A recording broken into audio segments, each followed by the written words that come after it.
Okay, now I'm going to show you if you've ever seen the program Gimp. It's kind of like a free image kind of manipulation program, a little bit like Photoshop, I guess.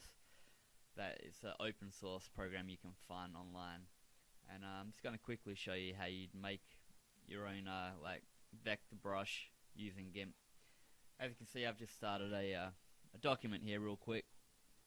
I just use the circle eclipse tool over here, drew out a circle, filled it with black using the paint, what do you call it, the paint bucket over here. Over here you got your layers and whatnot. Delete that one real quick. But say we just want to make this circle here a brush. So what we do is just go to select, select it all. And you want to make sure it's it's only picking out what you want.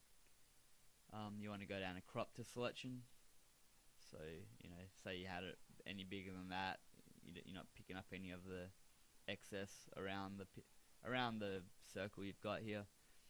And simply to make this a brush to use, go to File, go to Save As, and down here you got these two little arrows. Go to Select File Type by extension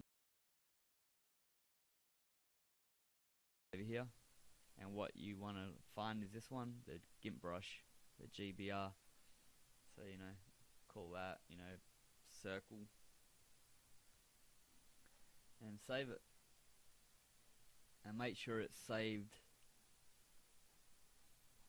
in the brush folder in your Gimp program files. Otherwise, next time you boot up Gimp, it won't come up in your brush folder on this side over here. So yeah, that's how you go about making a vector brush in Gimp.